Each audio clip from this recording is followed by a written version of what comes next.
स्वागत है आपका विनर्स अकेडमी प्रयागराज में। मैं समीर शुक्ला और आज एक बार फिर से मैं part 4 translation Hindi to English जो आपके यूपी बोर्ड एग्जाम में 10 नंबर की बात करता है और 10 नंबर आप जाने नहीं दे सकते, मैं जाने दूंगा। हम दोनों मिलकर उस 10 नंबर को लेने की पूरी कोशिश कर रहे हैं। पार्ट 3 तक हो चुका है। अगर आपने वीडियोस नहीं देखे तो प्लेलिस्ट में चले जाओ या डिस्क्रिप्शन में लिंक है तो वो भी देख सकते हो। पार्ट 4 की बात हम लोग करेंगे, लेकिन उससे पहले एक बहुत बड़ी सूचना, एक जरूरी सूचना ये है कि अपने दोस्तों को शेयर नहीं करते हो भाई, शेयर कर दिया करो। बस लाइक शेयर सब्सक्राइब भी तो हमें चाहिए और आपसे कुछ चाहिए ही नहीं, मुझे और कुछ नहीं चाहिए। निस्वार्थ भाव से आपकी सेवा करूंगा, लेकिन बस मुझे लाइक और शेयर और सब्सक्राइब बस करते रहो। अगर नए हो तो पहले से हो तो कोई बात ही नहीं। खैर, यहाँ पर मैं सबसे इंपॉर्टेंट बात करूंगा कि ये 10 नंबर का आता है भाई एग्जाम में। अपने दोस्तों के पास इसलिए शेयर कर दो क्योंकि हो सकता है वो बच्चे अभी तक इस टॉपिक को शुरुआत ही ना कर पाए हो, उन्हें ना समझ में आ रहा हो कि कौन सा टेंस यूज करना है, हमें सेंटेंस को लिखना कैसे है, कौन से वर्ड से शुरुआत करनी है, किस वर्ड को खत्म करना है। ये सारी चीजें आप एक अच्छे दोस्त होने के नाते अपने दोस्ती निभाएं और अपने दोस्तों को जरूर शेयर करें। तो चलिए, पहली लाइन है कि मनुष्य अक्सर वर्तमान से नाखुश रहता है।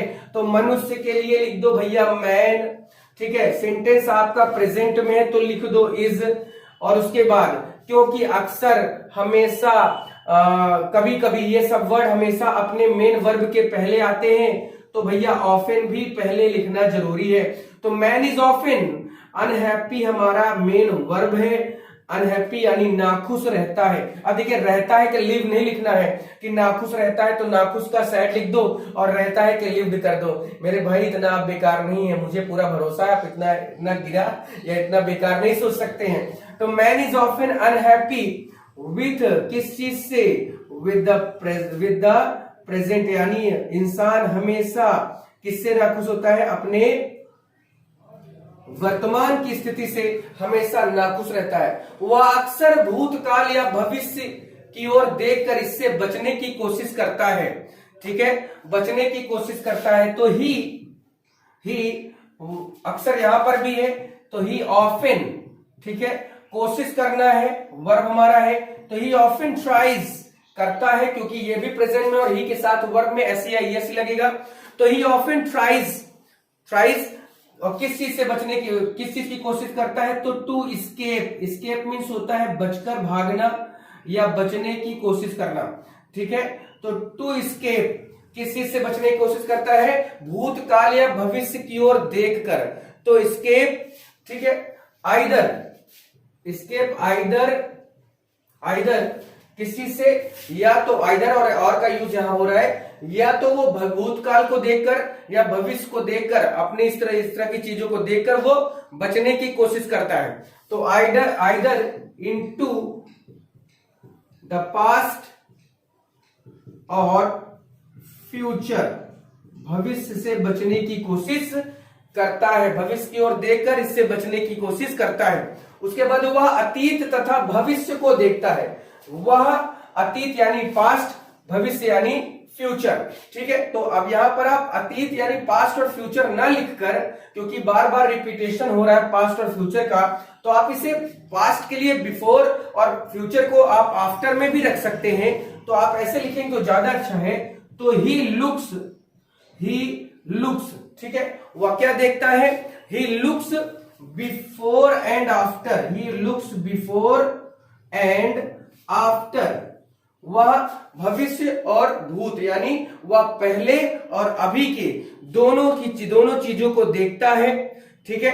एंड, और उसके बाद क्या करता है, और अप्राप्य क्या है, अप्राप्य यानी जिसको पाया ना जा सके वो अप्राप्य है, अप्राप्य, ठीक है। एंड वो किसके पीछे भागता है, तो एंड रन आफ्टर का मतलब होता है पीछे भागना। एंड रन आफ्टर किसके पीछे भागता है, द अनअटेनेबल, देखिए, अटेन मीन्स होता है प्राप्त करना और अनअटेनेबल मीन्स होता है अप्राप्य, यानी जिसको प्राप्त ना किया जा सके, ठीक है। यहां तक क्लियर हो गया। देखिए, सब आपका सेंटेंस ये प्रेजेंट में ही चल रहा है, तो इसका मतलब है कि आपकी जो हेल्पिंग वर्ब आएगी वो प्रेजेंट की ही होगी। और आप देख सकते हैं लुक्स, देखिए लुक्स यहां पर प्रेजेंट को दिखा रहा है, ट्राइज यहां पर प्रेजेंट को दिखा रहा है, इज यहां पर प्रेजेंट को दिखा रहा है। तो यानी आपके पास सारे वर्ड हैं, आप चाहे तो इनका अच्छे से यूज कर सकते हैं, इसमें कोई दिक्कत नहीं होगी। जब उसके सपने पूरे नहीं होते हैं, जब उसके सपने पूरे नहीं होते। अब यहां पर लिखना है कि जब उसके सपने, तो यहां पर आप ऐसे लिख सकते हैं कि एज हिज ड्रीम्स पूरे नहीं होते तो वह नाखुश हो जाता है। यहां पर भी सेंटेंस आपका कौन सा है, प्रेजेंट में ही बन रहा है। तो जब उसके सपने पूरे नहीं होते वह नाखुश हो जाता है। तो एज हिज ड्रीम्स आर, ठीक है, आर यहां पर क्योंकि ड्रीम्स हमारा क्या है, एक प्लूरल सब्जेक्ट बनकर आ रहा है। आर अनफुलफिल्ड, ठीक है, अनफुलफिल यानी पूरे ना होना, ठीक है, अनफुलफिल यानी पूरे ना होना, अनफुलफिल्ड। तो as his dreams are unfulfilled, जब उसके सपने पूरे नहीं होते तो वो क्या सोचता है, ही फील्स, यहां पर आप ऐसे लिख सकते हैं, ठीक है, ही फील्स अनहैप्पी, तो वह क्या हो जाता है, नाखुश हो जाता है। आप इसको ऐसे भी कर सकते थे, he feels unhappy as his dreams are unfulfilled. देखिए दोनों सेंटेंस को आप ऐसे लिख सकते हैं, यानी दूसरे वाले को आप पहले पे लिख सकते थे कि ही फील्स अनहैप्पी, वह नाखुश हो जाता है, पहले आप इसको लिखते एज। क्यों नाखुश होता है, क्योंकि उसके सपने पूरे नहीं होते। तो he feels unhappy as his dreams are unfulfilled, क्योंकि उसके सपने पूरे नहीं हो पाते हैं, इस वजह से वो क्या होता है, नाखुश हो जाता है। वो थोड़ा सा अपनी हिम्मत हार जाता है, उसका धैर्य खत्म हो जाता है, उसके पेशेंस चीजें जवाब देने लगती हैं। तो ये सारी चीजें। उसके बाद है जबकि वह अक्सर बहुत कम हिम्मत हारता है। जबकि के लिए क्या लिखेंगे, वैसे तो वाइल का प्रयोग होता है, लेकिन आप हाउ एवर का भी प्रयोग कर सकते हैं। तो जबकि वह अक्सर बहुत कम हिम्मत हारता है और अपनी सभी परेशानियों का सामना करता रहता है। इसमें एक दो लाइन अभी और भी है, वो भी हमें करना है, लेकिन पहले इससे हम देख लेते हैं कि यहां पर है कि जबकि, ठीक है, तो जबकि के लिए आप हाउ एवर का प्रयोग करें तो अच्छा है, हाउ एवर, ठीक है, हाउ एवर, यहां पर क्लियर हो गया, हाउ एवर। अब उसके बाद है जबकि वह अक्सर बहुत कम, ठीक है, how ever he seldom, seldom means होता है कभी कभार, तो बहुत कम का मतलब ही यहां पर क्या है, कभी कभार से है, कभी कभार यानी, ठीक है, या बहुत कम, वेरी लेस लिख सकते थे, लेकिन वेरी लेस थोड़ा सा एक अलग यूज होगा, वो अच्छा नहीं लगेगा। तो जबकि वह अक्सर बहुत कम हिम्मत हारता है, तो हाउ एवर ही सेल्डम, ठीक है, अपनी हिम्मत हारता है, तो लूजेस, ठीक है, लूजेस हिज करेज, करेज मीन्स हिम्मत, लूजेस मतलब हारना। और देखिए यहां पर लूजेस दिखा रहा है कि सेंटेंस हमारा प्रेजेंट में है और हारता है, यहां पर देखिए।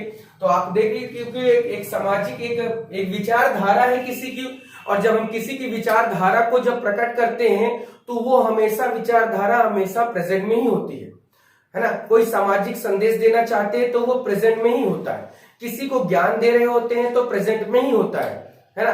ये सारी जो ऐतिहासिक चीजें होती हैं, युद्ध लड़ा गया, किसी की जीवनी पढ़ रहे हैं, तो वो पास्ट में होता है। तो ये सारी चीजें आपको थोड़ा सा अंडरस्टूड करनी होंगी कि कौन सा पूरा सेंटेंस जो है वो किस तरह के टॉपिक से बिलोंग कर रहा है। अगर वो सोशलिज्म से रिलेटेड है तो वो प्रेजेंट में होगा, अगर वो किसी कहानी, किसी गाथा, किसी नाटक, किसी की स्टोरी पर डिपेंड है तो फिर वो पास्ट में होगा।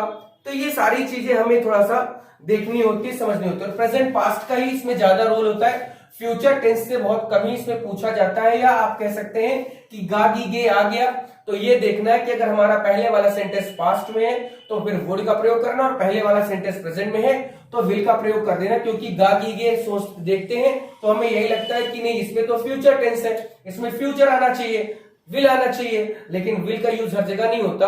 आप ये भी देखें कि पहले सेंटेंस कौन से टेंस में यूज किया गया। अगर वो पास्ट है तो विल का पास्ट फॉर्म तो वुड ही होता है, ठीक है। तो जबकि वह अक्सर बहुत कम हिम्मत हारता है और अपनी सभी परेशानियों का सामना करता रहता है, तो और के लिए क्या करेंगे, एंड का प्रयोग कर देते हैं, ठीक है। और यहां पर सामना करता रहता है, तो आपने कीप ऑन और केप्ट ऑन का प्रयोग पढ़ा होगा, है ना, कीप ऑन और केप्ट ऑन का प्रयोग पढ़ा होगा। तो जब भी जाता रहता है, करता रहता है, सोता रहता है, बोलता रहता है, रोता रहता है, पढ़ता रहता है, यानी रहता है शब्द आता है तो हम लोग कीप्स ऑन या केप्ट ऑन का प्रयोग करते हैं।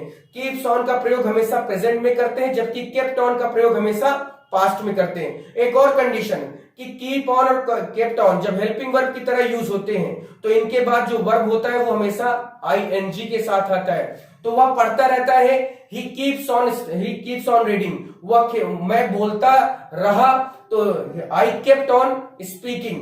तो रहता है और रहा, रहता है शब्द है तो वो प्रेजेंट में है, रहा शब्द है तो वो पास्ट में है। अगर कीप्स ऑन है तो वर्ब में आईएनजी भी लगेगा, केप्ट ऑन है तब भी। सिर्फ प्रेजेंट और फ्यूचर का फर्क होता है, प्रेजेंट और पास्ट का।